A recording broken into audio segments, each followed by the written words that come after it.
안녕하세요. 저는 머라클의 김일원. 저는 머라클의 신주리입니다. 저희가 오늘은 PT와 관련한 주제를 가지고 왔는데요. 좋은 PT 선생님을 만나려면 어떻게 해야 되는지에 대한 질문들이 굉장히 많이 들어왔어요. 저희야 워낙 운동이 익숙하기 때문에 PT를 등록하는 게 투자다라고 맞아. 생각을 해서 금액을 쓰는 게 그렇게까지 비용이라고 생각하진 않지만 운동을 시작할 때 회당 7만 원, 8만 원 금액을 들으면은 거금을 쓰는 거 되게 좋은 선생님을 만나고 싶고 어떻게 하면은 잘 고를 수 있는지에 대해서 되게 많이 고민을 하게 되는 것 같아요. 그렇죠. 이 부분에 대해서 좋은 PT 선생님을 고르는 법 그리고 PT 선생님을 잘 활용하는 법 이런 것들을 조금 말씀드리려고 합니다. 좋은 PT 선생님이란 어떤 선생님이라고 생각하세요? 좋은 PT 선생님, PT라는 거의 의미 자체가 퍼스널 트레이닝이잖아요. 네. 퍼스널이라는 거는 개인적인, 그러니까 커스터마이징이라는 것을 내포하고 있는 뜻이라 되게 좋은 선생님은 회원, 내 일상생활과 이 사람의 특징, 운동에 시간을 쓸 수 있는 정도 이런 것들을 다각도로 고려를 해서 이 사람한테 맞는 방식의 운동 방법을 알려주는 사람이라고 생각을 해요. 근데 생각해보면은 이런 선생님이 사실 많지도 않고 많지 않죠. 한 번 상담만에 이런 사람이 그런 사람인지 아닌지를 알 수 없죠. 그쵸. 네. 좋은 PT 선생님이란 단순히 나의 식단을 짜주고 운동을 가르쳐주는 선생님이 아니라 나의 성향을 알고 나의 특징을 알고 내 생활 패턴을 알아서 라이프 스타일 전반을 개선을 해서 자연스럽게 몸이 바뀌도록 도와주는 사람을 그쵸. 말씀하시는 것 같아요. 그렇죠. 근데 이런 선생님을 만나기가 쉽냐? 아니라는 거죠. 좋은 PT 선생님을 고르는 법 뭐라고 생각을 하세요? 일단은 무조건 관찰을 하시는 게 PT 선생님들이 소속되어 있는 형태가 크게 두 가지인 것 같아요. 네.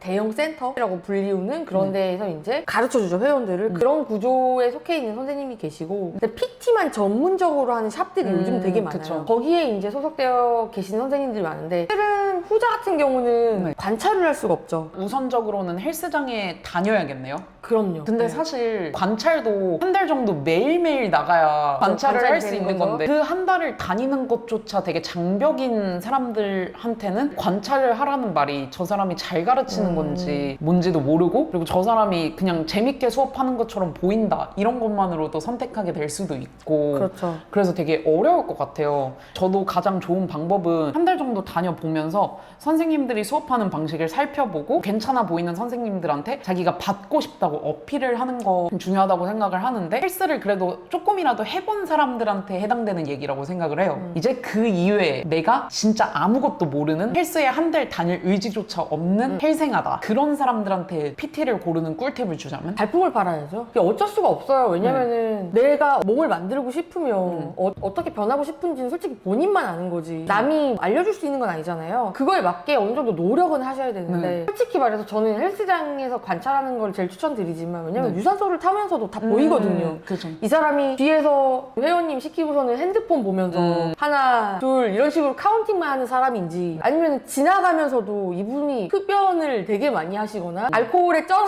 계신다거나 심지어는 일상생활 자체가 약간 내가 따르고 싶지 않은 성향의 사람인지는 솔직히 한두 번 봐도 알 수 있는 부분이라 거기서 한 90%는 제껴지는데 만약에 그런 관찰이 없이 카운터에 들어가서 막바로 저 PT 다니겠습니다, 저 살 빼겠습니다 하면 솔직히 이게 제일 호구예요. 네. 그리고 그런 사람들한테는 보통 그 센터에서도 잘하는 선생님을 붙여주는 게 아니라 경력 없으신 분들 약간 던져주듯이 이런 식으로. 왜냐면 딱히 지식이 없는 사람들한테 자기들도 지식 많은 사람의 노동을 투자할 그럼요. 필요가 어차피 없으니까 그래서 다시 돌아가서 네. 발품을 팔아야 되는데 드리고 싶은 말씀이 PT 전문샵 중심으로 좀 알아보시는 걸 좀 추천을 드려요. 그러니까 PT 전문샵이 PT를 내세운 강점으로 내세운 그런 센터들을 얘기를 하는데 보통 그런 센터들이 규모가 작아요. 지역 카페 맘카페 맘카페죠. 맘카페 같은 데에 굉장히 그 정보들이 많이 돌아다니는 누구누구 선생님 좋아요. 맞아요. 누구 선생님 비추해요. 막 이런 식으로 많이 돌아다닌단 말이에요. 거기서 평판을 이제 보시면서 한 두세 군데 정도는 직접 가서 상담을 받으시는 게 가장 정확한 방법이고 이제 상담을 받으셨을 때 되게 막 내가 알아서 해줄게라는 식의 뭔가를 풍기는 데는 일단 제외. 왜냐면은 모든 사람들은 다 달라요. 몸 컨디션이나 일상이 다르기 때문에 같을 수가 없단 말이에요. 근데 그런 데는 제외하고 몇 달 안에 얼마 빼주겠다 이런 데도 다 제외하고 많이 물어보고 질문하는 데를 찾으시는 걸 추천을 드려요. 회원님은 뭐 어떤 습관을 가지고 계세요? 식사는 어떻게 하고 계세요? 운동은 전혀 안 하시나요? 혹시 아픈 부위는 어디가 있나요? 이런 식의 뭔가를 분석을 하려고 하는 데가 저는 추천을 드리는 거예요. 저도 공감하는 게 제가 지금 다니고 있는 PT샵이 대형 센터는 아니고 헬스장에서 PT를 하는 곳인데 이런 곳을 고른 이유가 개인 운동을 좀 편하게 하고 싶어서 중요하죠. 다른 헬스장까지 끊기엔 너무 굳이. 돈이 부담이라서 몰랐단 그러니까 말이죠. PT도 받고 개인 운동도 할 수 있는. 네. 처음에 상담받을 때 바로 원큐에 오케이를 했던 게 가자마자 설문지를 20분 동안 작성을 했어요. 그 설문지가 운동 경력, 평소 자세, 평소에 자세. 이동 수단 어떻게 되는지, 야. 그리고 아침 먹는 시간, 점심 먹는 시간, 디테일하다. 저녁 먹는 시간, 어떤 구성으로 보통 먹는지, 또 운동 목적, 뭔가 그런 것에 대해서 되게 완벽하네요. 네, 저는 거의 디테일하게. 완벽하다라고 봅니다. 네. 그래서 이런 것들을 적고 끝이 아니라 그 설문지들을 가지고 1시간 동안 상담을 했어요. 직접적으로 물어봤어요, 거기에서. 아, 그럼 평소에 자가용을 타고 다니시는 거냐? 그러면은 평소에 앉아있는 시간이 정확하게 얼마나 되는 거냐? PT를 받으실 수 있는 시간이 언제고, 운동하실 수 있는 시간이 언제냐? 뭐 이런 식으로 되게 디테일하게 물어봤거든요. 저는 이런 곳이면은 된다고 생각을 해요. 근데 지금 와서 생각해보니까 이런 질문을 왜 하는지 알겠죠. 네. 처음에는 몰랐죠. 처음에 아니 그냥 운동만 가르쳐주면 되지 뭘 그렇지. 운동만 이렇게 가르쳐주고 하면 되지. 그랬죠. 근데 이렇게 좀 나에 대해서 잘 알아야 내 습관을 바꿔줄 수 있거든요. 그렇죠. 이게 몸이 바뀐다는 게 단순히 1시간 와서 50분 PT를 가르친다고 해서 이 사람이 드라마틱하게 바뀌지가 그쵸. 않아요. 왜냐면 이 사람을 바꾸려면 식단, 운동이 큰 축이긴 하지만 네. 이거 외에도 자세, 활동량, 평소에 그런 식습관이나 네. 기상시간, 취침시간 이런 것들이 되게 많이 영향을 주기 때문에 그런 관점에서 접근을 하시는 분들이 굉장히 좋은 선생님일 가능성이 높은 거죠. 그쵸. 뭐 생각을 해보면 저는 수업 받을 때도 쌤 하체가 안 빠져요 라고 하면 평소에 짝다리 안 짚어요? 이렇게 물어보셨거든요. 저도 그래요. 네. 저도 그랬어요, 초반에. 무게를 치게 시켜야 될 것 같은데 전혀 덤벨을 안 주고 매일 하셨던 말씀이 뭐냐면은 자세 지정. 다리 꼬고 있는데요? 원위치. 그 다음에 짝다리를 짚으면 네. 짝다리 짚지 말라고. 그러니까 이게 맨 처음에는 왜 도대체 이걸 지적하지? 이런 생각을 했는데 지금 와서 생각해보면은 자세가 기본이 안 되면은 운동을 할 수가 없어. 골반 자체가 뒤틀려 있기 때문에 실은 부상당하기도 쉽죠. 맞아. 이렇게 뭔가 나에 대해서 디테일하게 물어보고 나를 디테일하게 관찰하려고 하는 PT샵을 골라야 되는데 정답이라고 생각합니다. 이거는 말씀하신 것처럼 발품밖에 없어요. 발품을 팔아야죠. 근데 이 안 좋은 PT샵은 저희 한 달에 얼마고요.